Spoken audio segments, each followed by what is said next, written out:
Hola, buenas tardes a todos. Bienvenidos a la sesión mensual del Seminario de Seguridad de CECIT. Muchas gracias por acompañarnos. En esta ocasión traemos como invitado a la Fundación Uriel. Nos van a platicar del estudio que van a presentar. Gracias.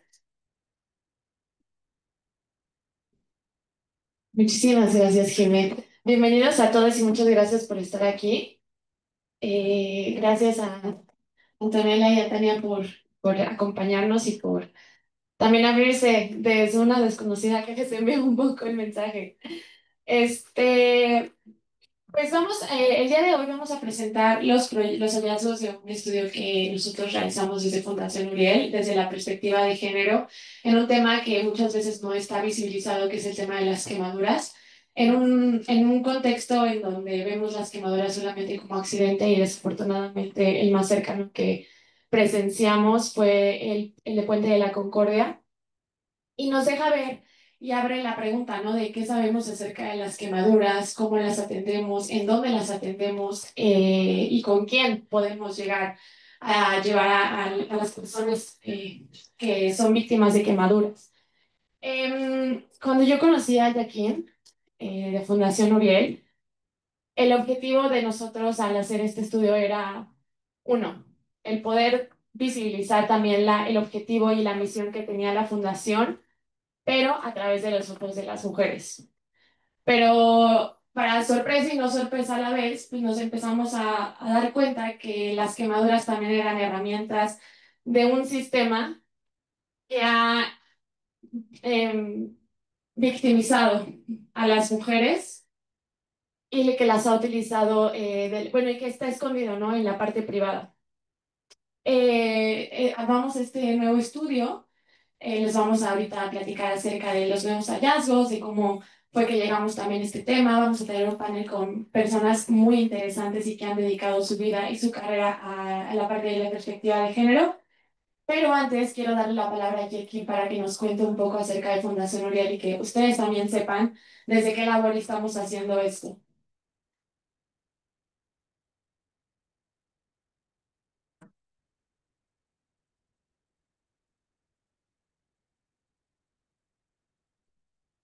Buenos días a todos. Agradecer primeramente al ITAM por abrirnos sus puertas. Aquí ahorita las ponentes las vamos a presentar de la mejor manera. ¿Tienes? Por favor, gracias. Y pues bueno, mi nombre es Joaquín. Este, Se preguntarán, ¿qué hace una fundación de quemaduras en las Naciones Unidas? Y es una pregunta que también nos hizo la ONU para poder aterrizarnos para allá. Yo me toca ser el representante de Fundación Uriel ante el Consejo Económico y Social de las Naciones Unidas, el ECOSOC de la ONU desde hace ya 2 años, y vengo a decirles algo que duele, pero no podemos seguir callando. En nuestro país, más de la mitad de los pacientes que llegan a nuestros centros de atención son mujeres, y no por accidentes, sino por quemaduras en razón de género, como el caso de Natalia, una niña de 3 años, quien su mamá le vistió ácido en la vagina para ocultar los rasgos del abuso sexual que le cometió su pareja. Una niña a la que se le falló 2 veces. El Estado le falló 2 veces. Primero, al ser violada y segundo, al negarle justicia, acceso a la salud y protección. ¿Seguiremos permitiendo que las políticas públicas se escriban sin escuchar a quien sufre? ¿Seguiremos normalizando que el cuerpo de una niña sea un campo de batalla? ¿Vamos a seguir fingiendo que el acceso universal a la salud es posible sin justicia de género? Les proponemos algo radical desde Fundación Uriel y ahorita les voy a platicar y ya dar contexto para empezar. Construir juntos un hospital de acceso universal a la salud, con perspectiva feminista, fundado en la ciencia social y liderado por la juventud activista. Les No queremos aplausos en ese sentido, no hacemos estos foros con ese objetivo, queremos aliadas y aliados. Queremos que sus propuestas, sus causas, se entrelacen con la nuestra, porque ninguna lucha por la salud es neutral, o es feminista o es cómplice. Y sí, le habló directamente a la comunidad de ITAM, estudiantes, académicos, docentes. Su poder, su ética, su conocimiento debe estar al servicio de las niñas como Natalia y no pueden mirar hacia otro lado. Y fue cuando la ONU nos pregunta, una fundación como ustedes, porque si quieren ir a visitarnos allá en Coacalco, Estado de México, es una fundación pequeña que surge después de que Uriel, mi hermano, casi muriera electrocutado hace 15 años. De ahí nos dimos cuenta de las carencias del sistema de salud porque no lo pudieron atender aquí en México. Y gracias a Fundación Michu y Mau y al Shiners en Galveston, Texas, mi hermano pudo ser tratado y pudo vivir. Cuando te quemas con electricidad, el cuerpo se quema de adentro para afuera. Y entonces lo que se calienta es el hueso. Se calentó al grado de que toda la ropa del costado derecho de mi hermano se le derritió y la mano y el pie le salió fuego. Quiere decir que primero le hirvió la sangre. Y ustedes saben qué pasa cuando la sangre hierve, no se vuelve espesa. Primero se le quemaron los nervios, después los músculos, los tendones, al grado de que su propia piel ya no le quedaba y le tuvieron que abrir el brazo para que la sangre le circulara. Esperando los doctores a ver cómo proseguía, cómo la hinchazón y la infección le bajaba solito, pues fue cuando mi mamá se aventó el tema de aceptar el traslado a Estados Unidos a regañadientes del doctor y amenazándola. Si su hijo se muere, va a ser su culpa. Y de que se muera aquí a que se muera en el avión, usted decide, porque lo mismo le van a hacer allá que lo que le vamos a hacer aquí. Pues bueno, yo creo que los doctores no sabían que el Shiners era el mejor hospital del mundo para tratar a niños con quemadura. Y que no solamente en 2 días controlaron la infección, que fue un tratamiento integral y humano, porque en vez de estar esperando en una sala con sillas de plástico afuera a poder ver a mi hermano 15 minutos durante todo el día, mi mamá estaba al lado de él en una misma habitación, separada por un cristal todo el tiempo. Y aquí el diagnóstico en México fue, solo está quemado del brazo. Llegando allá a Estados Unidos, le enseñaron todo el video y el recorrido de el 43% que se quemó del cuerpo. Muy diferente y muy radical, y por eso también aquí alzamos un poquito la voz y venimos a hacer este foro viniendo de atender la emergencia allá en Iztapalapa con muchas familias que al final, casos menos graves de quemaduras, porque la quemadura por electricidad es de adentro para afuera. Y mi hermano no solamente sobrevivió al vuelo, vivió para contarlo. Le hicimos la invitación a los pacientes, a muchos niños, y pues desde el desconocimiento también muchas familias se negaron al traslado internacional. No podemos obligar a una persona a ser ayudada, ¿verdad?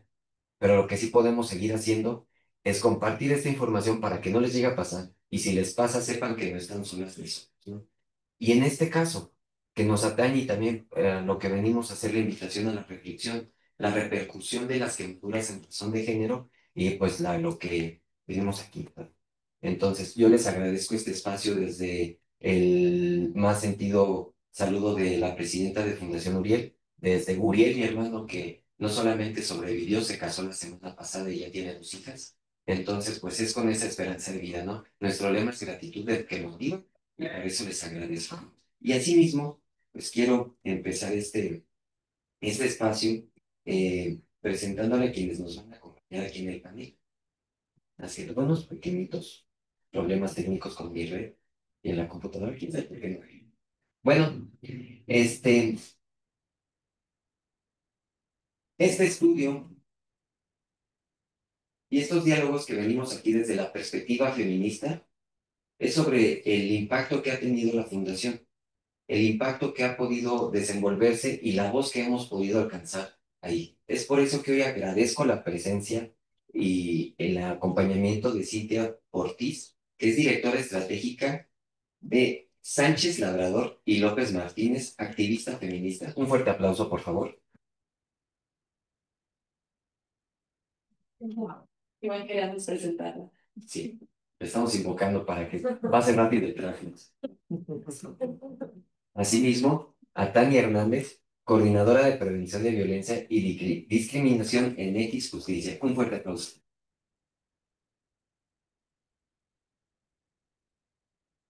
Y asimismo, les pido un fuerte aplauso para la doctora Antonella Bandiera, investigadora del ITAM del CSIC.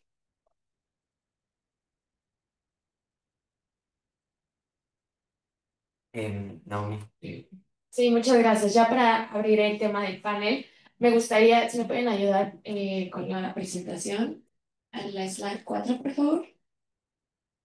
Perfecto. Aquí les dejo en la pantalla que revela el estudio y algunos datos clave que estuvimos descubriendo. Y hay una cosa que me gustaría que se quedaran. En el tema de las quemaduras, de una primera impresión, no solo se trata de mujeres quemadas o agredidas, sino que concluimos que las mujeres en realidad hay dos vertientes que pueden ser víctimas, tanto directas como indirectas.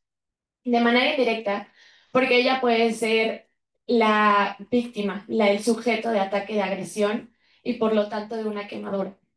Sin embargo, la segunda perspectiva es que también la mujer es una víctima, pero indirecta, de las quemaduras. A veces no nos preguntamos, bueno, no nos cuestionamos el por qué a la mujer se le atribuye el sistema de carga de cuidados en la casa. Entonces, ¿qué pasa cuando un niño, cuando un familiar, cuando alguien cercano a ellas están quemados? Todo el sistema de cuidados se le atribuye a la mujer. Y a veces hay veces que son madres solteras o padres solteros, trabajan doble turno, tienen hijos y en ese contexto, a veces las madres, al estar tan ocupadas en este sistema, pues el niño se quema por accidente y ahí van otras consecuencias, ¿no? Se les puede quitar hasta la potestad. Teniendo esto en mente y estos hallazgos que les estoy poniendo sobre la pantalla, en temas de que más de 42.000 niñas y niños sufren quemaduras cada año, las mujeres son afectadas doblemente como víctimas, tanto directas como indirectas. El ataque con ácidos, que ya hay una tipificación y una ley aquí en la Ciudad de México, en Puebla y en varios estados en México, es una forma de extrema violencia en contra de las mujeres y que una de cada 10 mujeres son afectadas y una de cada 10 solamente accede al tema de justicia. Quiero comenzar el panel preguntándole tanto, bueno, a Antonella primero. Ella como investigadora ha trabajado en contextos, ha escrito acerca de temas de desinformación, de la desconfianza también que hay en las instituciones y cómo esto afecta a las poblaciones vulnerables como los migrantes y en este caso las mujeres. Te pregunto, Antonella, ¿cómo podemos incluir también estas poblaciones poco visibilizadas que sufren violencia de género? ¿Cómo podemos incluir en qué? ¿Cómo las podemos incluir en el sistema de justicia? En el tema de información, ¿qué necesitamos para que estas personas, específicamente a las mujeres, puedan acceder a un mejor sistema de justicia a través de la información? Bueno, creo que, digamos, algo que tal vez es importante, y creo que el reporte de alguna manera lo refleja, ¿no? Es como pensar un poco en qué cosas se pierden cuando las políticas públicas no tienen perspectiva de género. Yo creo que hay que distinguir un poquito estos dos problemas que estabas mencionando al respecto como de las víctimas directas e indirectas, porque responden tal vez como el origen es distinto, ¿no? Uno tiene que ver más con la distribución del trabajo en el hogar y otro tiene que ver más con, no sé, lo que creo que citan a Rita Segato en el reporte, ¿no? Pero con esta idea del dueñismo o de que las mujeres son propiedad de un varón y por eso se, digamos, se observan estos ataques, ¿no? A las mujeres. Pero creo que, digamos, una vez que distinguimos y caracterizamos con precisión estos dos problemas, tal vez lo que pensaría es que es pensar en qué ganamos con esta perspectiva de género. Yo creo que lo más importante no es esta distinción entre accidentes versus ataques intencionales, porque eso es lo que nos permite, digamos, una vez que adoptamos esta perspectiva de género y tenemos bien caracterizado el problema, podemos medirlo. Para hacer políticas públicas necesitamos datos, entonces creo que una manera medio fundamental como de inclusión tiene que ver con esto, ¿no? Como con la correcta identificación del problema y la adopción de esta perspectiva de género para poder medir y caracterizar la magnitud del problema. Entonces yo diría que ese es el primer paso, digamos, a la inclusión, pero otro comentario, tal vez otra cosa que me hacía pensar el reporte es que el hecho de que tengamos datos o un protocolo no significa, de la misma forma que tener una buena política pública, no significa que se va a implementar. Entonces, creo que hay por parte del Estado como muchas deficiencias que no se van a solucionar solo con tener un protocolo, sino con mucho, digamos, entrenamiento, estar conscientes de los sesgos, tanto de los funcionarios como en ámbitos más privados. Creo que eso es otro paso también para empezar a atacar o a visibilizar como esta población, ¿no? La idea de que porque algo ocurre en el ámbito privado no es que el Estado no puede intervenir, pero esos serían como mis dos ideas para empezar. Muchas gracias. Y creo que viene muy acorde con lo que hace Tania desde X Justicia, el tema de la medición, de saber cómo visibilizar esta información que a veces uno de los problemas que nosotros tuvimos al hacer el estudio era que no había datos, no tenemos un dato específico de cuántas mujeres han sido quemadas y si sí los hay, no sabemos si fue por violencia de género, si fue por tema de accidente, si fue por X o Y razón, no las hay. Entonces, lo que ustedes pueden encontrar en el estudio son datos que sacamos directamente de Fundación Uriel y hacemos esta acotación, ¿no? De que necesitamos visibilizar estos temas. Y con esto en mente, Tania, por ejemplo, desde X Justicia, ustedes que hacen toda esta labor ya de manera tecnológica, avanzada, sistematizada, ¿qué barreras o retos han tenido al tratar de visibilizar temas en temas de género? Bueno, buenas tardes a todas, a todos. Es un gusto compartir este espacio y comentar este estudio.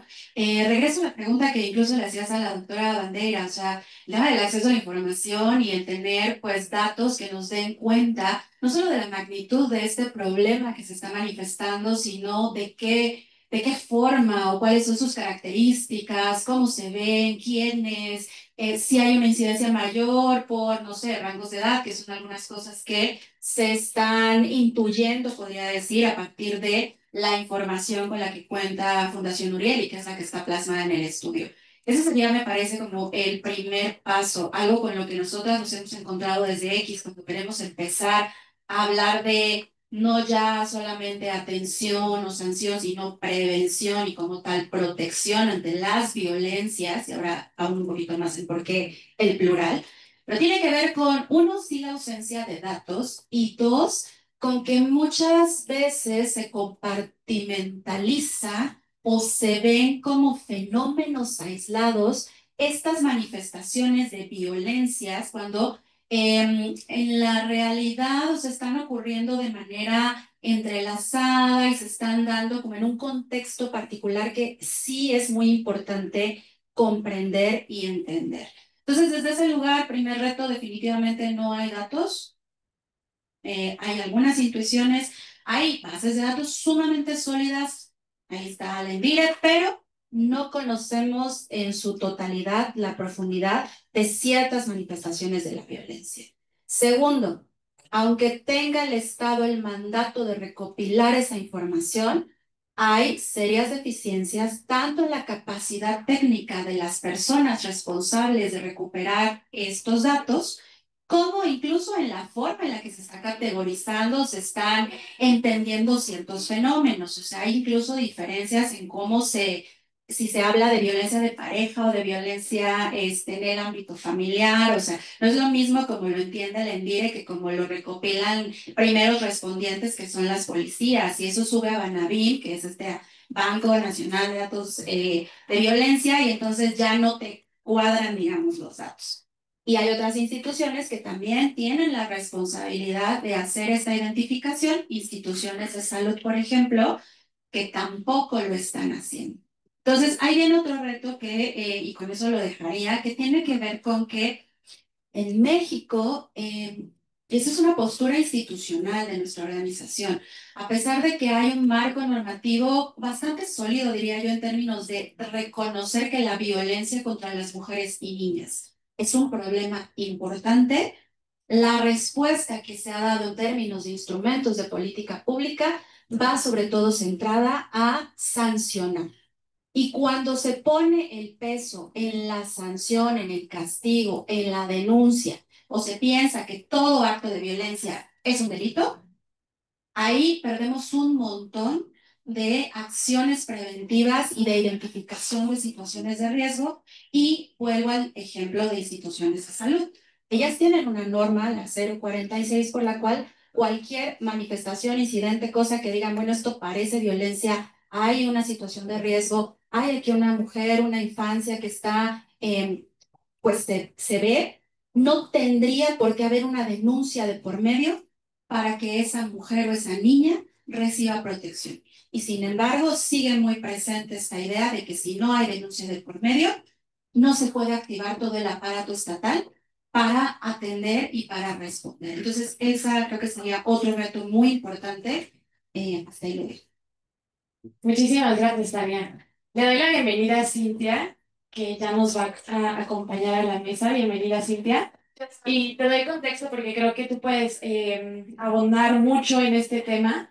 Cintia, ella es abogada con perspectiva de género, también es activista feminista. Y platicábamos con Antonella y Tania que hay varios retos en la visibilización de distintos casos de violencia de género, ¿no? En el caso de las quemaduras, pues que a veces no nos encontramos con datos que nos indiquen por qué fueron las causas de esta quemadura y no, y eso también nos impide a nosotros y a Fundación Uriel accionar temas, ¿no? Para protegerlas. Y tú en esta parte de activismo feminista que has estado trabajando de cerca, que conoces como historias fuertes, que las has acompañado, decía Tania, ¿no? Uno de los temas con el gobierno es que sí, hay una institución que mide, sí, hay instituciones que, pues, no sé si la palabra es pretender, pero pues te acompañan en un proceso de manera muy corta y que aún nos siguen debiendo como sociedad. Tú como activista, ¿cómo ha sido este tema de acompañamiento con las víctimas, con las mujeres en temas de violencia de género? ¿Y cuál sería tu perspectiva de cambiar esta pues visión que tiene el gobierno que bien mencionaba Tania, ¿no? Que nos vamos solamente a la parte de la sanción, pero ¿en dónde queda la prevención? Muchísimas gracias, Naomi. Una disculpa enorme por la demora esta ciudad y el tráfico nos jugó chueco. Pero primero que nada, muchas felicidades a las compañeras y el compañero de las mesas. Felicidades por esta investigación, es admirable y muy necesaria. Creo que dentro de las violencias de género que puede haber, este tipo de violencia es uno de los más fuertes porque no solamente trae implícita, ¿no? Un tema de misoginia, sino es una doble carga que se busca afectar directamente a los estándares de belleza o que así se consideran de las mujeres. Y esa es una forma de castigo que se tiene que medir no solo de manera instantánea, que esa es la carga mucho más simbólica y la doble carga que tiene este tipo de violencia. Porque la quemadura en un instante, pues a diferencia de otro tipo de violencias, puede tener o puede ser trabajada, ¿no? Mediante tratamientos, atención médica inmediata, pero lo que no se mide, y sobre todo cuando se hace con sustancias químicas como ácidos, que es muy difícil tener una recuperación para la víctima o la sobreviviente, es que lo que se busca, además de ese odio y esa misoginia hacia la persona, es de por vida castigarlo, ¿no? Entonces es un castigo que la persona agresora pues está ejerciendo y lamentablemente es por vida porque es algo palpable. Entonces, más allá del reconocimiento en las sanciones, justamente en la prevención es el reconocimiento de las causas, que es una causa sociológica al final de todo, ¿no? Va más allá de un tema jurídico. Esto se da gracias a que hay subsistemas de opresión que subsisten entre ellos, ¿no? Entonces, uno de esos sistemas que lo sostiene, pues, es el patriarcado, y del patriarcado tenemos también, por ejemplo, al colonialismo.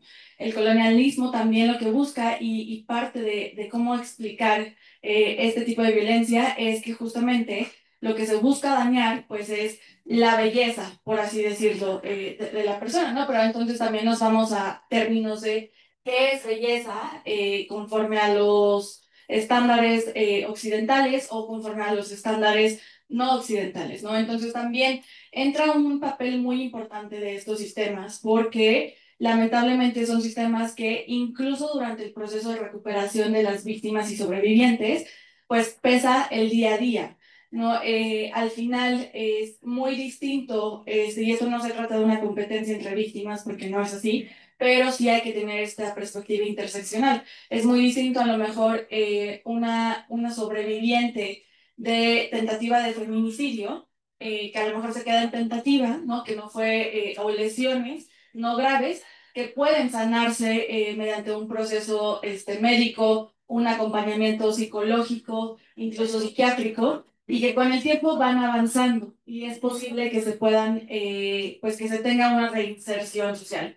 Pero cuando hablamos del caso de las sobrevivientes de esta violencia de género con ácido, con quemaduras, pues es muy difícil porque es algo que tú ves a diario. Entonces puedes tener este acompañamiento psicológico, médico, psiquiátrico, en cuanto a terapia también, pero es muy difícil para las sobrevivientes poder procesar que su piel, tu cuerpo, tu cara está dañada y que es muy difícil que puedas volver a recuperar como lo tenías antes, ¿no? Entonces, esta es la doble carga a la cual me refiero yo, que es mucho más difícil en este tipo de violencia. Es una violencia que casi no ha sido reconocida aquí en México, que ya tiene que ser regulada y por lo tanto, pues atender a causas específicas de prevención.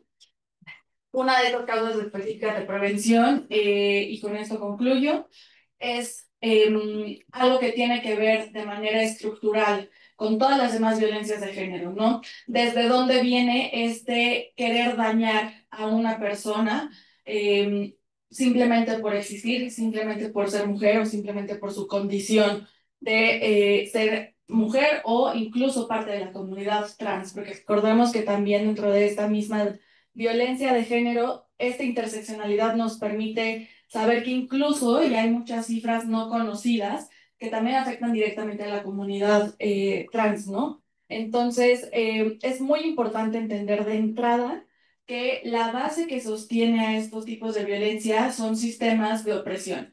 Y entre ellos está el sistema del patriarcado, que lo tenemos que entender con el sistema del clasismo, del racismo y del colonialismo, e incluso el capacitismo, ¿no?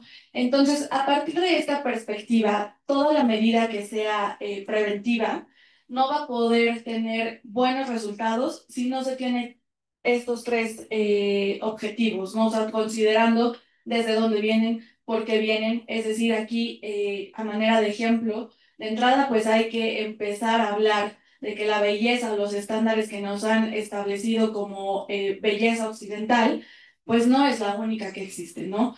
De esa forma también podemos ayudar a desaprender el por qué puede ser tan difícil este proceso de recuperación, que además de estos estándares, pues desde luego están afectando directamente a la dignidad de una mujer, a la integridad corporal, entonces eso también es algo muy importante y entendiendo esto, todas las medidas que tanto el gobierno y sociedad civil y a nivel cultural se implementen, pues van a poder tener un efecto a largo plazo y no únicamente para tapar, ahora sí que digan por ahí, el sol con un dedo, porque no basta con que se sancione, ¿no? Muchas veces hay muchísimas mujeres e incluso también hombres que han sufrido estas agresiones, estas lesiones, pero ni siquiera lo consideran o no se considera como una lesión, ¿no? Entonces, hay que empezar desde ahí, desde empezar a decir que esto es una violencia de género,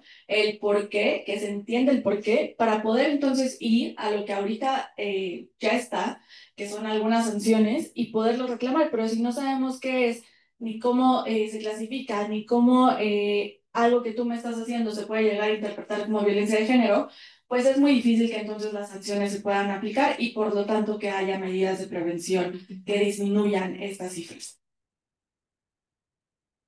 No, muy interesante. También otro tema, hay varias anotaciones en el estudio, ¿no? De limitaciones que tuvimos al investigar esto, y una de ellas es el tema de la transversalidad, ¿no? ¿Cuántas mujeres trans han sido quemadas por elegir el estilo de vida que decidieron y por sentirse, por ser como son? Que también es un espacio negro y un hueco negro en el estudio y en el mapa y que sí, tristemente no está visibilizado. Las migrantes, ¿no? Mujeres migrantes que también sufren de violencia de género.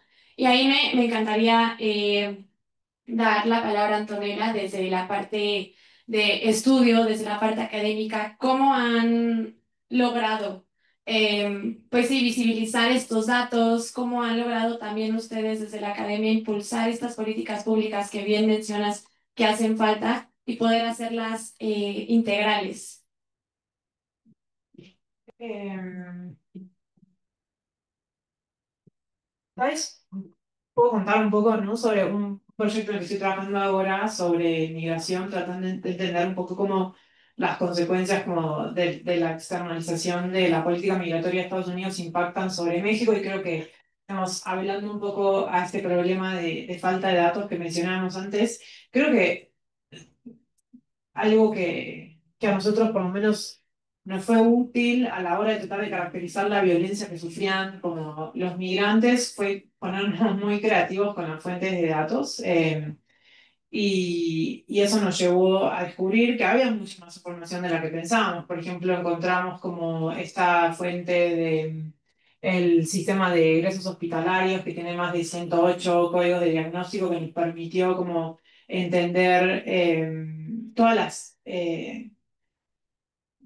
las afecciones de las que estaban siendo víctimas, sobre todo las mujeres migrantes, no hay como una diferencia ahí muy grande en términos como de lo que ocurre con estas personas que muchas veces se quedan como atrapadas en la frontera o cerca de la frontera como consecuencia como de los cambios de las políticas migratorias y sí hemos encontrado mucha información respecto de, primero como la desigualdad en el tipo de afecciones, sobre todo porque digamos, en términos como por ejemplo la explotación sexual, vale más una mujer viva, ¿no? En algún sentido, entonces sí podemos en esos casos como usar estos datos como del sistema de crisis hospitalarios para entender todas las violencias de las que estas mujeres migrantes son víctimas y eso fue como una forma en la que encontramos para tratar como de visibilizar estos problemas, pero lo que también es cierto es que la academia no interactúa mucho con el resto del mundo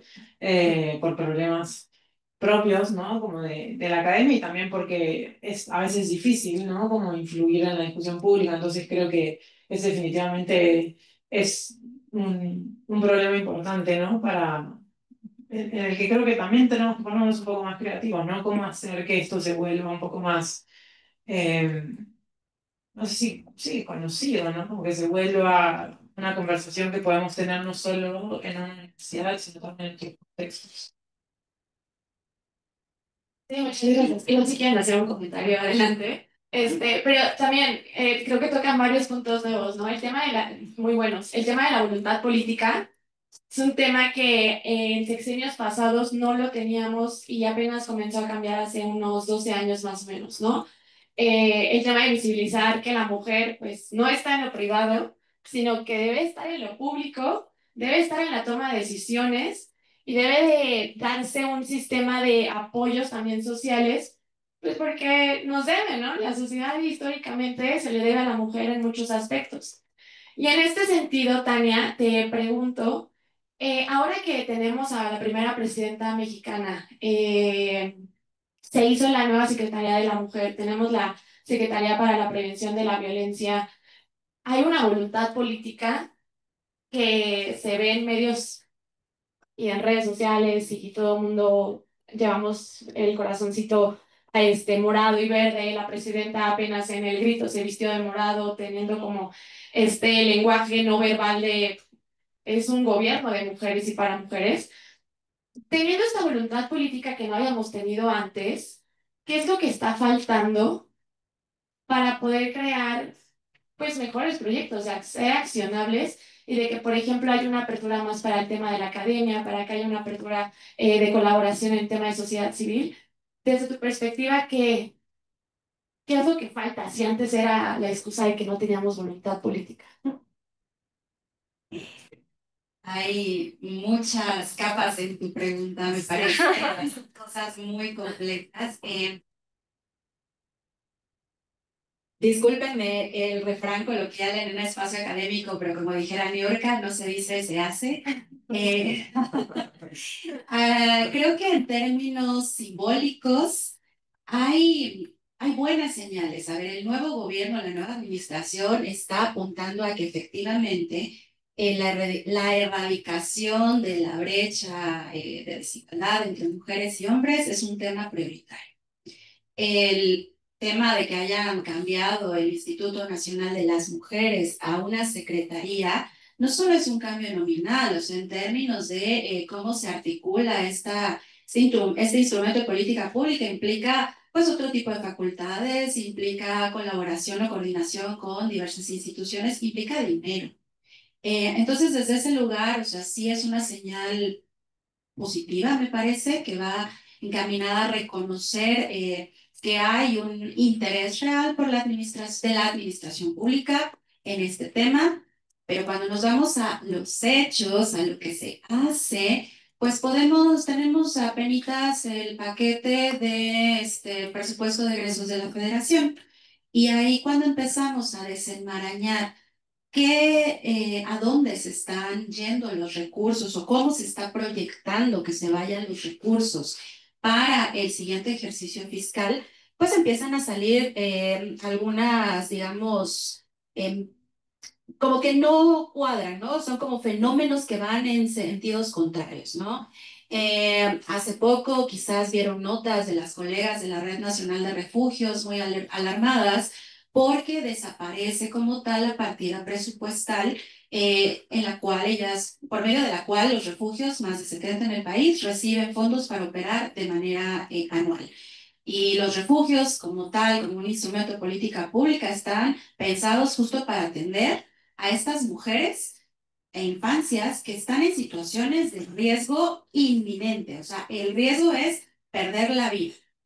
Podemos ponernos a debatir si el hecho de que no se quede como partida presupuestal implica que no van a tener dinero, que si esto se subsume en otros programas, pero en términos simbólicos ahí hay algo que llama la atención.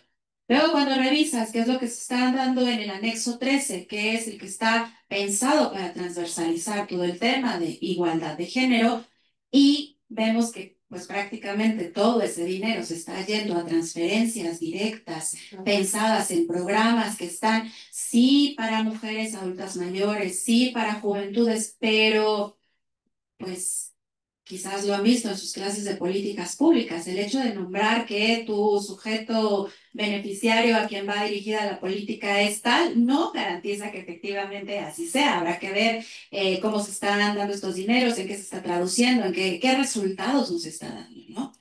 Entonces, desde mi perspectiva, pero que también es la de la organización y colectiva de otras organizaciones, hay señales de apertura, hay señales de interés de que efectivamente este va a ser un tema importante, pero todavía nos quedan bastantes patitas huecas. Otro ejemplo, vemos como política pública que toda la apuesta ahorita son los centros libres. Y entonces, cuando regresamos a ver políticas públicas anteriores que siguen existiendo, como los centros de justicia para las mujeres, que si ustedes ven para qué, cuáles van a ser las funciones de cada institución, parece que son exactamente lo mismo y entonces una se pregunta, ¿hay duplicidad? ¿Hay colaboración? ¿Qué va a pasar aquí? ¿No? O sea, ¿qué ocurre en este sistema? Y bueno, ya si nos vamos a hablar de la reforma al Poder Judicial, ¿verdad? Ahí es otro boleto en términos de la posible pérdida de capacidades instaladas en cuanto a un montón de años invirtiendo en el fortalecimiento de funcionarias, de funcionarios públicos, en este caso operadores de justicia, para que un poco empiecen a incorporar la perspectiva de género en su actuación. Tampoco nos dio muy buenos resultados, se debe decir, pero ahora estamos partiendo prácticamente desde cero. Entonces, pues como que por ahí ustedes interpreten. Muchas gracias. Sí, es un tema bien interesante y como dices, ¿no? Hay varias vertientes que si nos quedamos aquí igual platicamos 4 horas acerca de este tema. Eh, Quiero preguntarle a Joaquín desde la perspectiva, regresando al tema más de las quemaduras. Uno de los hallazgos que nosotros tuvimos en el estudio es que falta red de protección de víctimas. A veces estas madres solteras o personas víctimas de violencia de género no encuentran a su alrededor redes de apoyo. Ustedes como fundación, Jackie, ¿cómo han subsanado este tema? ¿Cómo también si tienes como algunas recomendaciones que ustedes hayan hecho? Cuéntanos, ¿cómo ha sido desde la fundación?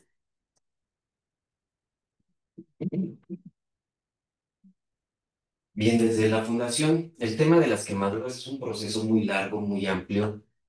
Ejemplo, un niño con quemaduras, la quemadura no crece, lo van a poder ver en nuestra marca de Latinoamérica. La vacuna que tenemos, la misma herida nunca va a crecer, se queda pequeña, lo que crece es la piel alrededor. En pequeños cuando se queman, las quemaduras limitan el crecimiento por dentro del cuerpo, ya que la piel se queda del mismo tamaño y son cirugías que se tienen que hacer a lo largo de la vida. Los casos de Carmen Sánchez, por ejemplo, también una compañera que también está en la lucha, que vivió quemaduras con ácido, ha estado constantemente en cirugías a pesar de ya no pasar de un tema de crecimiento, sino también un tema estético que es mucha parte de nuestro reconocimiento como personas en lo interior y una seguridad psicológica.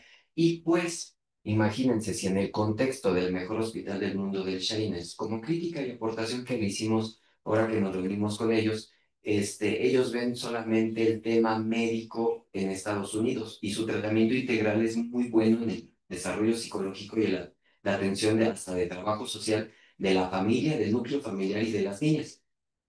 El tema es cuando vienen para acá que no hay un acompañamiento, que no hay un seguimiento y que incluso por violencia vicaria, pacientes del mismo Shailes han dejado de tener su propio tratamiento, porque ustedes sabrán que para poder sacar a un niño o una niña del país para su tratamiento se necesita la firma de los papás.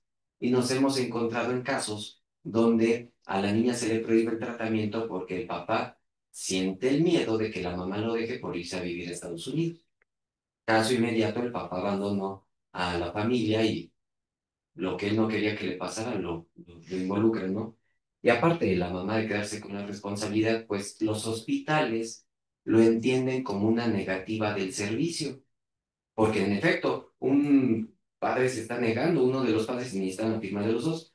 No solamente nos hemos metido al tema del desarrollo ya y esparcimiento de nuestros pacientes, gracias a fundaciones como CESA, a Maite, hemos evolucionado también a brindarles el esparcimiento y la convivencia entre mismos pacientes de la fundación y pues al acompañamiento psicológico y también jurídico porque no, la dimensión del problema médico no solamente te atañe a una cuestión física, emocional o estética, evoluciona ya también al día a día, al esparcimiento y a la intimidad, al acceso laboral y pues también a pues una nueva dimensión donde las quemaduras todavía no son reconocidas como discapacidad en el país, sin embargo sufren la misma discriminación, sufren esa afrenta de todas las personas, incluso de quienes no discriminamos, pero que cuando vemos una herida, por ser empáticos, uno hace un ejercicio y se nota en los ojos cuando alguien es empático y dice, ay, le debió de doler mucho, ¿no?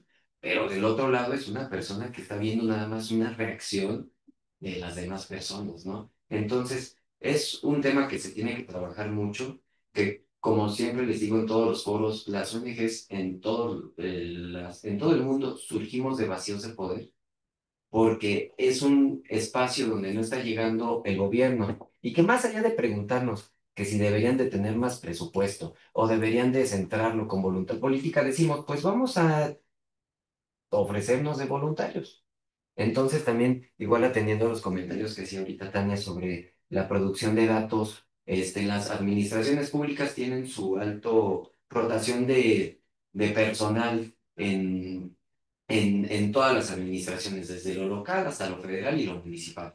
Entonces, pues la producción de datos luego no es uniforme y las curvas de aprendizaje de los primeros respondientes luego es muy amplia y es el primer respondiente el que se encarga de la estadística, el que se encarga de iniciar las cadenas de investigación y el que tiene que estar capacitado en primeros auxilios psicológicos, físicos, prehospitalarios y todo eso, el que menos cobra en la cadena de mando y es el que más preparado debe de estar. Nos enfrentamos también a eso y pues ya también aprovechando desde el punto de vista de una ONG, me gustaría preguntarles también a la doctora, nos ha tocado recibir pacientes que son refugiados, nos ha tocado recibir pacientes que son migrantes, que como pacientes también mexicanas y mexicanos. En el caso de Natalia, por ejemplo, no la querían recibir en el hospital por las quemaduras químicas en su vagina. ¿Por qué? Una fue inmediatamente del accidente, ¿no? Al día siguiente de que lo descubrió y que se dio a la fuga a la mamá, porque en ese tiempo todavía las quemaduras químicas no eran un delito. El padrastro se quedó por el abuso sexual, pero se quedó sin la tutoría de alguien. Y en lo que salía el papel del DIF para poder darle la tutoría a la tía que descubrió el abuso, pues sin papeles alguien no puede ser atendido. ¿Cómo te atreves tú, doctora, a recibir a un niño que no tiene papás para poder firmar el tratamiento? Sin embargo, los abogados me van a decir, oye, que el interior superior de la niñez lo permite y permite esa acción de los administradores y de los que son funcionarios públicos. Pero pues ya lo vimos que del dicho al hecho, ¿no? Gracias a que nos hemos encontrado y nosotros apelamos al corazón y a la humanidad de los servidores públicos, logramos la atención. Pero ahora imagínense si no son originarios de este país. Ahora imagínense si vienen refugiados políticos y el país no tiene relación diplomática con México. Que ayer justo en el foro que tuvimos en la UNAM, un compañero del programa Casa Refugiados nos compartía de que pues Camerún, un ejemplo, no tiene relaciones diplomáticas con México y empieza este término de apátridas de personas que no pueden ser protegidos por su país y que no hay esa relación, ¿no? Entonces, doctora Antonella, también Tania y Cintia, la pregunta también va hacia ese sentido. Este, Al momento de atender esta dimensión de quemaduras, hemos encontrado muchas interseccionalidades de violencia, de casos, nosotros hemos logrado atender migrantes y refugiados, no solamente mexicanos sin papeles, sino también migrantes y refugiados sin papeles, y hemos podido atender. ¿Qué creen o qué condición debería de hacer para que una fundación como la nuestra desaparezca? Porque nuestro objetivo es que esto ya no lo tengamos que hacer nosotros y que se logre de manera autónoma y que se logre de manera por la sociedad o por el gobierno. Pero esa es la pregunta, visto también desde el sentido de a nivel internacional, nacional o local, o incluso desde la universidad. ¿Cómo ven ustedes que la labor de una fundación pudiera o podría desaparecer y que la tome la sociedad o el gobierno? Es pregunta para... Bueno, gracias. Es que está un poco difícil la pregunta, pero, bueno, yo creo que, digamos, una primera parte del problema creo es, o no sé, yo soy politóloga, entonces pienso mucho como en como en la rendición de cuentas, ¿no? Como la mitad de la población son mujeres, las mujeres se enfrentan a estos problemas, como cómo puede ser que no podamos elegir representantes que no implementan las acciones necesarias para obtener los resultados que queremos. Bueno, hay un montón de cosas que interfieren, ¿no? en esta como relación de representación.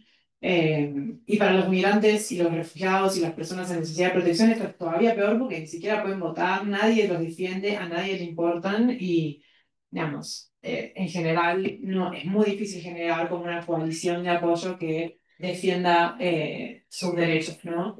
En el caso de los refugiados y las personas que están solicitando asilo en México, la situación es bastante terrible porque por ejemplo, el Instituto Nacional de Migración y la Comar están incumpliendo una ley federal de manera absolutamente ilegal desde octubre de 2023 al negarle a los refugiados y a los migrantes su visa por razones humanitarias, la TBRH, que es lo que les permite acceder a un montón de derechos, ¿no? Es como inhibitorio de un montón de derechos no tener como este TBRH y lo hacen desde octubre de 2023 sin ningún problema. Nadie, que yo sepa, nadie está pidiendo que esto cambie, no está en la agenda de nadie, digamos, a pesar de que esto provoca como un montón de barreras de acceso a servicios y a pesar de que está en la ley, es una ley federal, etcétera, etcétera, ¿no? Entonces es como que pensar un poquito como en las dificultades para generar consensos a favor de la defensa de los derechos de personas que tienen sus derechos vulnerados de manera bastante sistemática, yo creo que es un primer paso para eh, dejar de necesitar a estos grupos que defiendan los derechos de estas personas y que intentan por lo menos proveer servicios que debería dar el Estado, estamos todos de acuerdo, porque al no darlos se genera esta necesidad que muchas veces suplen las organizaciones como de la sociedad civil, ¿no? Entonces, creo que tal vez un primer paso es generar, ¿no?, estos consensos por el lado de los ciudadanos, ¿no? Como hay un montón de estrategias para generar empatía hacia estos grupos, hay un montón de estrategias para visibilizar los problemas y esta vulneración de derechos, que creo que es algo bastante fundamental y creo que como decíamos antes, ¿no? O sea, más allá de tener un marco legal, si lo tuviéramos muy bueno, que defiende todos los derechos, hay un montón de otras cosas como que están en el medio que dificultan el disfrute de estos derechos, en particular, solo por decir algo, ¿no? Es como estos, que en ciencia política llamamos como street level workers, las personas que están en la primera línea del servicio, que muchas veces tienen un desconocimiento total respecto de los derechos de estos grupos y de lo que deben hacer y de lo que no deben hacer, ¿no? Entonces, creo que otro paso es, más allá de toda la advocacy que hay que hacer para cambiar y actualizar los marcos legales y que se cumplan, es una capacitación como muy fundamental, importante, para los funcionarios que conozcan, o sea, cuáles son los derechos de las personas y de qué manera pueden atender estos problemas. Creo que también trabajar la empatía es como súper importante porque más allá del desconocimiento también puede haber como falta de atención, no por desconocimiento, sino por otros motivos. Entonces trabajar esos mecanismos también me parece muy importante. Pero dejo que mis colegas también cuenten qué les parece. Muchas gracias.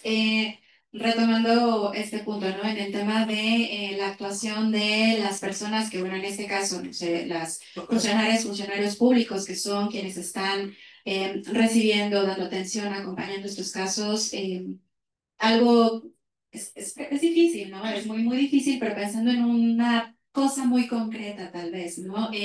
Si entendemos el tema de las quemaduras vividas o las quemaduras que sufren mujeres por razones de género, o sea, si lo vemos como una manifestación de la violencia de género, retomando lo que decía mi colega Cintia, es una de las manifestaciones más extremas. Yo la podría ver como una manifestación de violencia física intensísima, ¿no? Cuando pensamos en cuáles son las señales, a ver, me regreso más bien. Primeros respondientes, policías, ¿no?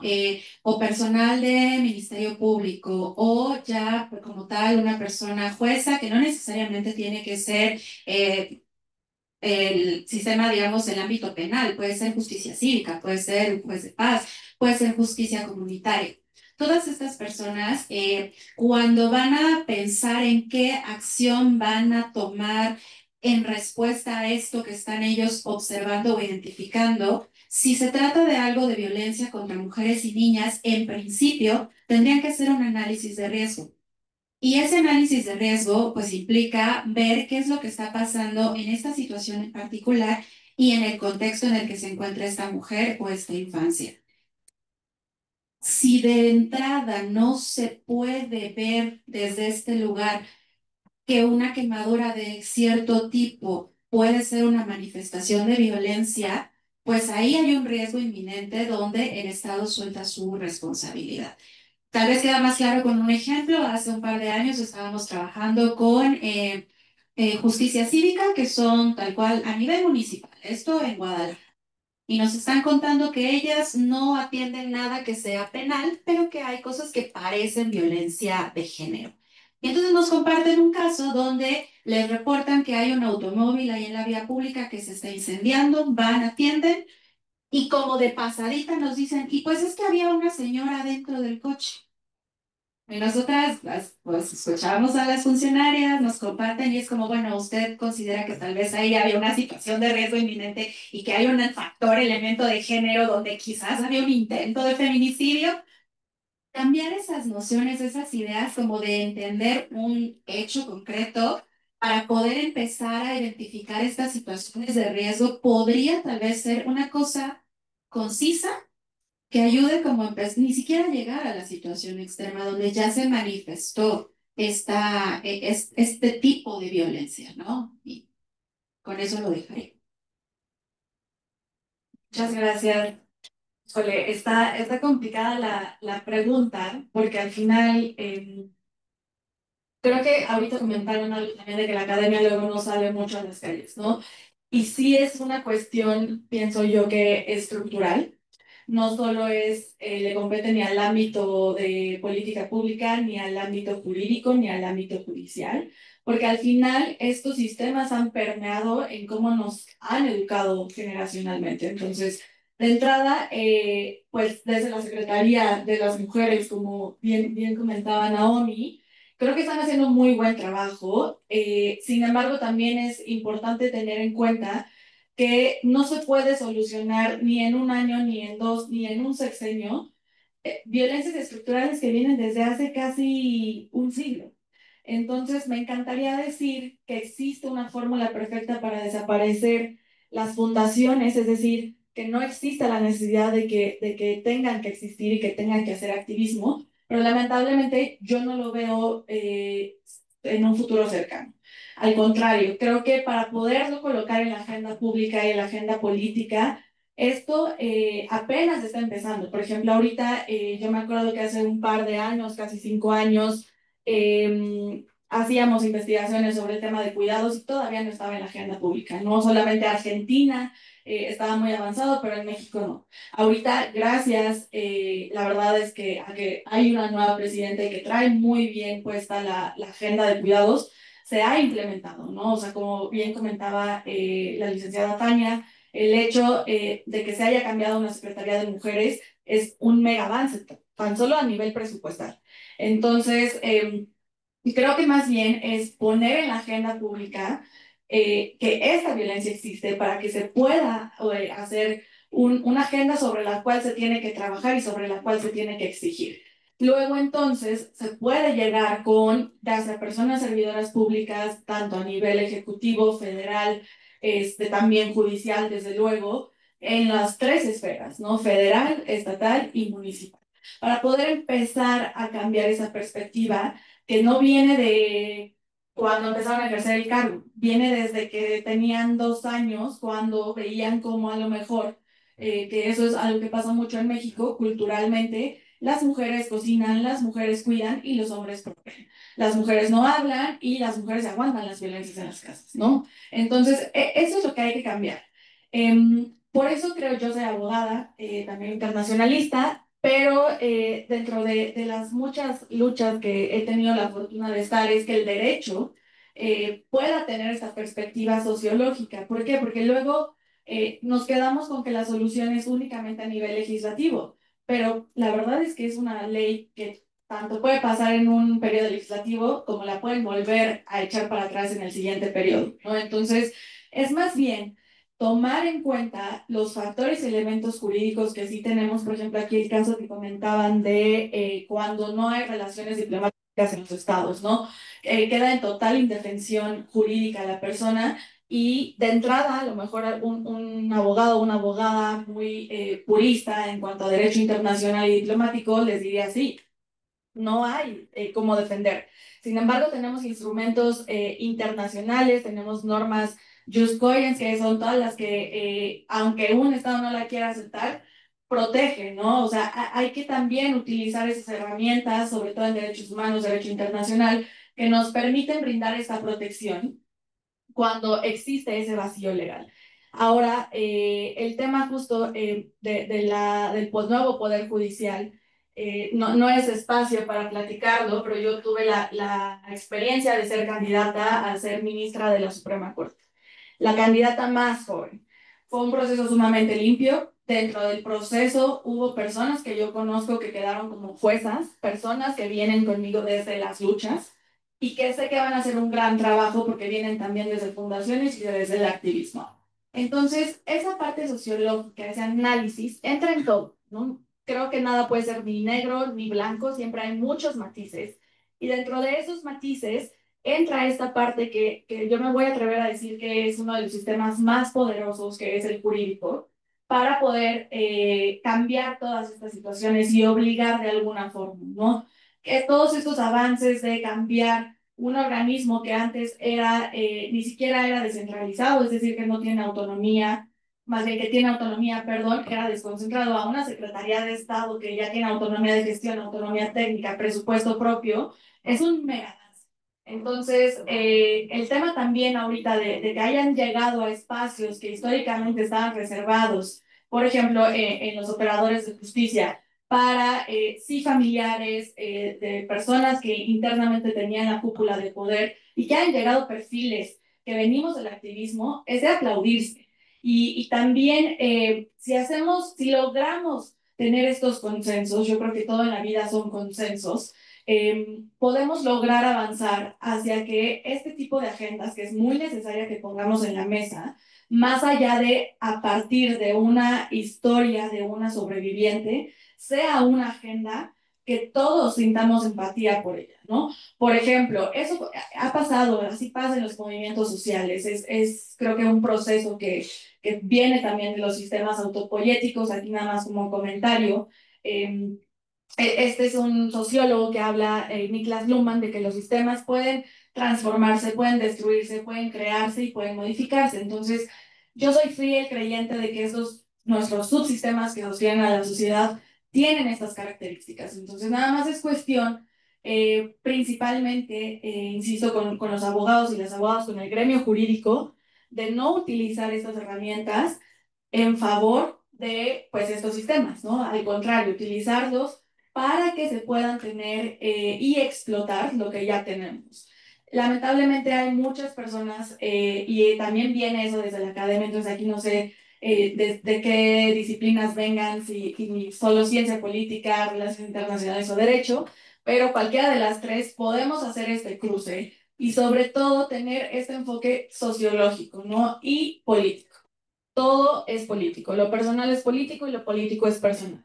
Entendiendo eso, todas las próximas generaciones ya no vamos a tener que entonces utilizar o tener por la vía del activismo y de las fundaciones estos cambios estructurales, sino que ya vengan también desde la parte estructural en el cual cuando se esté ocupando un cargo público, un cargo de elección popular, en incluso iniciativa privada, podamos tener esta seguridad de que las generaciones tienen esta educación, no solo a nivel académico, ¿no? Porque luego vemos, por ejemplo, muchos perfiles que tienen un mega CV de aplaudirse y han salido con que son agresores. Entonces tú dices, híjole, ¿cómo le haces ahí, no? ¿Cómo cambias eso? Entonces yo sí creo que es más bien una cuestión política, que aquí es importante distinguir política de partidos políticos, ¿no? O sea, el hecho de que nosotros estamos aquí es político. Entonces, es una cuestión de politizar las causas, politizar las agendas, pero hacerlo no solo a través de las sobrevivientes o de las víctimas. Porque lamentablemente hasta que a una persona le pasa o hasta que a alguien cercano le pasa, es que entonces empatizas con la gente. Y no, ese es el gran reto, me atrevería a decir, de la sociedad civil, de que las agendas puedan ser transversales, ¿no? Que la ciudadanía las entienda como agendas propias, para que entonces también lo podamos implementar en lo privado. Hay algo, y me remito y con esto concluyo al título pues, de este encuentro, ¿no? Que es de lo doméstico a lo criminal. De lo doméstico o de lo privado, como históricamente se ha entendido que las mujeres pertenecen a los espacios privados, es de donde viene todo, es lo más importante. Si no volteamos a ver lo privado, por más que queramos trabajar y hacer avances en lo público, no vamos a avanzar en nada. Y concluyo con que también, ahorita que mencionaban a las infancias, a las juventudes, es también muy importante, sobre todo en la agenda feminista, porque al final aquí la agenda feminista pues es muy transversal, es interseccional y esta es una de las líneas que puede tener. Entonces también es muy importante voltear a ver a las personas agresoras, quienes agreden justamente con esa recolección de datos, por qué lo hacen, cómo lo hacen, en qué temporalidad, en qué contexto. ¿Por qué? Porque también eso viene de una violencia estructural. Y eso sí es algo que yo he criticado pues, altamente. Luego no es tan bien recibido esta crítica, pero en la agenda feminista nos hemos ocupado mucho nada más de las mujeres. Y eso está maravilloso, es fenomenal. Sin embargo, tenemos que voltear a ver a los otros géneros. Porque en las mujeres ahorita, incluso en datos lo más sencillo, ¿no? Hay un déficit incluso ya a nivel interpersonal dentro de este sistema que también es binario y heterosexual obligado, en el cual las mujeres pues ya incluso no se están relacionando con hombres y viceversa. Esto también viene mucho de el cómo se ha educado los constructos sociales, los roles de género, los estereotipos de género que se asignan a los hombres. Entonces, para poder avanzar en la agenda feminista, necesitamos al final también considerar que los hombres y otras personas son sujetas políticas de nuestra agenda. No significa que quiten el lugar, que quiten el protagonismo, significa que entonces se va a poder hacer un trabajo que realmente sea transversal y podamos caminar a una sociedad realmente justa, igualitaria, pero sobre todo autónoma y libre, ¿no? Segura para las mujeres. Si se trabajan estos estereotipos en los hombres o en las personas agresoras, estamos ahí trabajando la prevención. Entonces creo que también es muy importante y por eso lo comentaba, porque es importante ponerlo en la agenda pública, en la agenda de los feminismos y sobre todo en la agenda política aquí en México, más allá de los partidos políticos. Muchas gracias. No, muchísimas gracias. Qué temas tan interesantes. Ya para cerrar y antes de dar apertura a preguntas y respuestas, ¿me ayudas con la siguiente slide, por favor?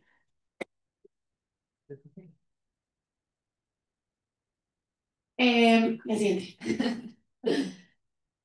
Una de las cosas, y que bien menciona, ¿no? El tema de la transversalidad, el tema de impulsar los proyectos, ahí está bien, la anterior. El tema de impulsar los proyectos, desde Fundación Uriel nos dimos cuenta de esto, ¿no? Que a veces faltan plataformas para impulsar estos nuevos proyectos, estas nuevas perspectivas, y que impulsen una visión de género y decir sin miedo feministas también, porque también se ha un poco ocultado la palabra feminista. Nosotros desde Fundación Uriel inauguramos lo que es nuestros foros Violeta. Lo inauguramos este lunes en la FES Acatlán. Y la intención que nosotros tenemos es poderles dar lugar a a voces jóvenes de estudiantes, de universitarios que tienen interés en estos temas, darles una plataforma para que nosotros les ayudemos a construir sus proyectos, a reforzarlos, pero también les vamos a dar un pase completamente gratuito para la CSW 70 en Nueva York el año que viene. Esto con la intención de que pues nos sentamos a pensar de que pues tenemos los pases, ¿qué hacemos, no? Y a veces, muchas veces lo que falta en estos foros es la voz juvenil, es la voz nueva perspectiva, es estas ideas nuevas que tenemos de empaparnos y también la parte de transversalidad, ¿no? Tener consciente de que no solamente es la parte heterosexual, ¿no? Y no es la parte solamente de las mujeres, sino que, oh, también son los hombres, también son los migrantes, también son las poblaciones vulnerables, también son las poblaciones rurales que no estamos viendo y que no, con las que no convivimos en nuestro día a día a veces, ¿no? Abriendo también la parte de las preguntas, quiero invitar también, hay unas, me parece que 4 chicas que nos van a exponer sus programas, su idea. Ahorita no es necesario para que sepan todos que las tengan completamente construidas, eso también es papel de Fundación Uriel y de las personas que estamos en el equipo de ayudarlas, pero sí vamos a tener en cuenta que pues, su idea sea con perspectiva de género, que sea transversal, que sea viable y que obviamente contenga este aspecto de innovación. Antes de empezar como en la exposición de estos proyectos, me gustaría saber si tienen como alguna pregunta hacia las ponentes. Aprovechen. ¿Sí? Igual, ¿sí puedes gritar y decir tu nombre? Sí, Bueno, creo que con la se voz, escucha bien, ¿no? la voz México. Sí, oye. Hola, ¿qué tal? Soy Esperanza, alumna del ITAM. Ya había tenido cierto acercamiento con ciertas causas, ponentes incluso, que hoy nos acompañan. Yo tenía una pregunta respecto a este tema de las estadísticas, que incluso refieren que hay cifras ocultas, negras. ¿Cómo la inteligencia artificial puede ser una herramienta o al contrario un obstáculo para la medición de la comisión, por ejemplo, de delitos en razón de género o incluso en cuestiones de los grupos vulnerables, como lo refirió el representante de la Fundación Uriel, de los grupos de infancias que sufren de este tipo de lesiones. Entonces, como bien sabemos, la inteligencia artificial en México realmente no está regulada. Hay un abismo de oportunidades que, para bien o para mal, pueden generar nuevos panoramas y sabemos que lamentablemente México goza, por así decirlo, de los primeros lugares en la comisión de delitos contra infancias, llámese pornografía infantil y cuestiones muy lamentables. Entonces, ¿cómo se podría trabajar en conjunto para evitar que este tipo de situaciones en contra de las infancias, por ejemplo, se agraven? Muchas gracias. Oh, claro. Creo que algo importante es que, o sea, para poder usar como todos estos modelos de lenguaje que nos permiten usar información para clasificar o para detectar problemas, necesitamos lo que se llama como un training set, ¿no? Es como un buen conjunto de datos iniciales en donde se describe lo que queremos clasificar, pueden ser imágenes, pueden ser palabras, o sea, ya avanzó mucho la tecnología, pero lo que necesitamos es una buena clasificación como de información para que esos modelos sean efectivos o sean precisos, ¿no? En la clasificación de sí, como de casos en los que se sospecha que puede haber como violencia de género o alguna otro tipo de manifestación. Creo que es súper importante también, o sea, entonces creo que puede ser muy positivo porque estos modelos son muy buenos en términos de clasificación, usando información y ya están muy avanzados, pero obviamente hay varias cosas que hay que tener en cuenta. Una es que esa clasificación inicial probablemente tenga algún sesgo en el que hay que pensar, porque los algoritmos que desarrollamos tienen los sesgos de las personas que clasifican los datos, ¿no? Entonces es súper importante tener en cuenta que no es algo objetivo, es algo que está clasificando información de acuerdo a la clasificación que se hizo anteriormente. Entonces, si hay como sesgos de género en la clasificación de estos datos, se van a reproducir. Los algoritmos no van a solucionar estos problemas, ¿no? Esos son problemas de las personas. Entonces, eso creo que es un primer punto. Y un segundo punto es, como consecuencia de esto, es importante entonces como no proponer soluciones que reemplacen a las personas, sino que tal vez ayuden o hagan que el trabajo de las personas sea un poquito más eficiente, pero que definitivamente no puede una máquina encargarse de, como de ninguna problemática, pero yo, digamos, soy como optimista respecto de la capacidad que tienen estos modelos de clasificar información con todos estos como caveats que estoy mencionando. Sí, y bueno, yo voy en la misma línea de lo que dice la doctora Daniela, o sea, al final, pues esta es una herramienta, o sea, va a funcionar en la medida en la que nosotras le digamos qué buscar, cómo buscar, o sea, y también, pues incluso qué tipo de preguntas queremos responder. Y esto que tú, bueno, esto que nos planteabas ahorita, me hizo regresarme a como toda esta cosa de que al final cuál es la evidencia o qué tipo de información estamos tomando, estamos utilizando más bien para la toma de decisiones. Y entonces para mí aquí entra como este componente feminista de la investigación. O sea, creo que por un lado, o sea, hemos hablado mucho en esta conversación sobre la importancia de tener datos y creo que estamos equiparando datos como esta evidencia cuantitativa, meramente estadística, sumamente importante, que también tiene sus propios sesgos.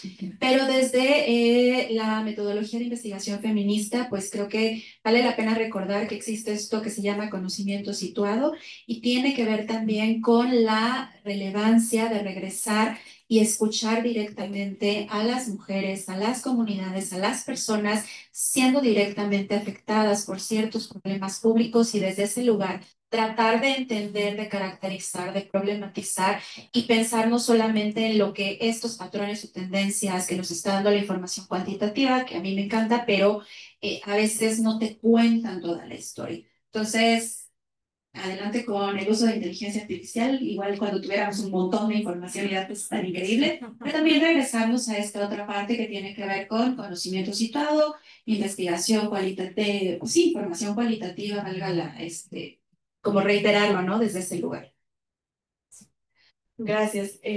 La verdad es que es una pregunta bien interesante porque Incluso ahorita se han sacado varios art papers o artículos en los que dicen que quienes configuran los algoritmos también lo hacen desde un sesgo de género.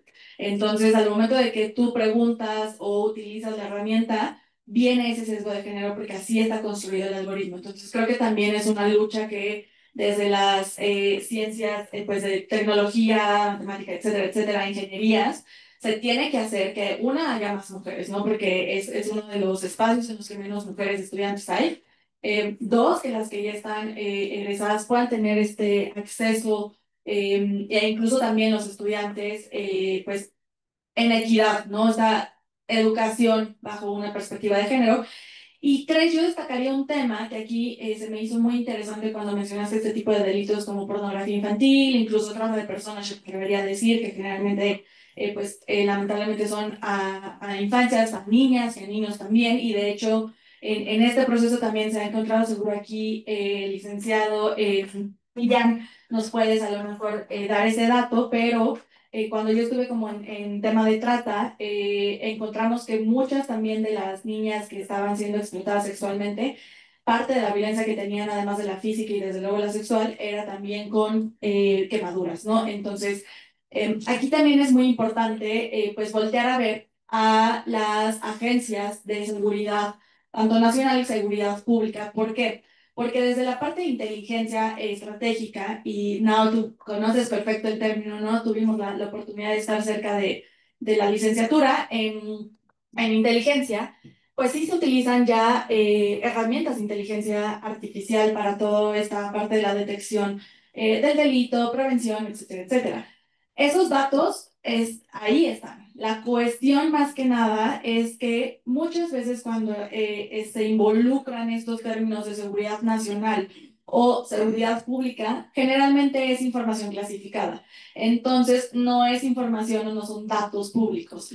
Pero yo creo que volvamos a lo mismo que comentábamos ahorita. Hay muchas herramientas, sobre todo de transparencia pública aquí en México, que nos pueden permitir tener estas investigaciones. Entonces, creo que también parte de la agenda pública puede ser voltear a ver, ¿no? A estas agencias, sobre todo en temas de seguridad nacional, ¿no? Incluso pues el ejército también tiene mucho esta data, las secretarías de seguridad pública, etcétera, etcétera, para poder hacer esta recolección y a partir de ahí, pues hacer este análisis cuantitativo de las bases de datos, que estoy totalmente segura, coincido con la licenciada Tania, de que los datos están ahí. Solamente falta alguien que lo sepa interpretar con perspectiva de género. Entonces, creo que ahí es importante. Tenemos las consultas de información, ¿no? De acceso a la información para poder lograr esto. Se pueden hacer con las autoridades como derecho de petición, como ciudadanía.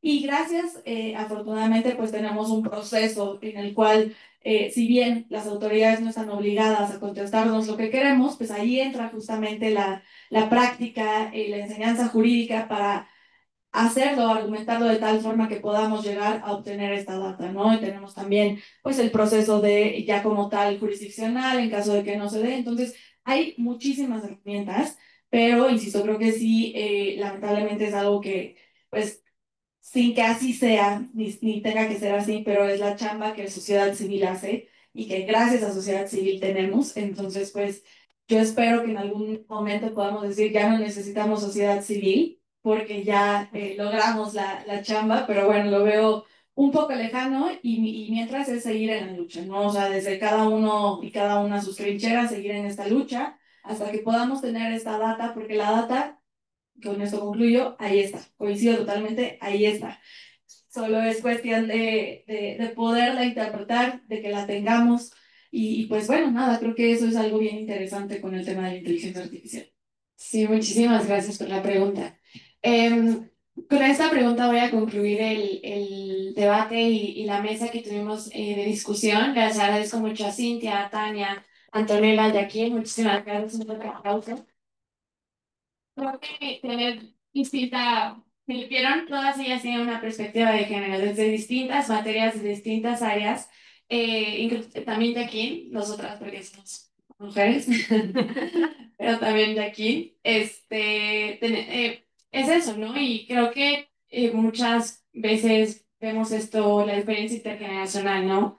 que ya no es, tú tienes 40 años, ya no creemos en temas de género, tienes 60, no, a ver, creo que nuestra generación también ha impulsado esta unión intergeneracional de nos damos cuenta que las mujeres necesitamos alzar la voz en distintos temas y también que tenemos que jalar a los hombres, ¿no? Para acompañarnos en esta lucha, porque justo como Cintia decía, ¿no? No es una, no son ellos, sino que pues al final somos todos como sociedad. Pero muchas gracias por el debate, por la charla, por las visiones tan enriquecedoras, y gracias también por el tiempo y damos fin a este tema. Ahorita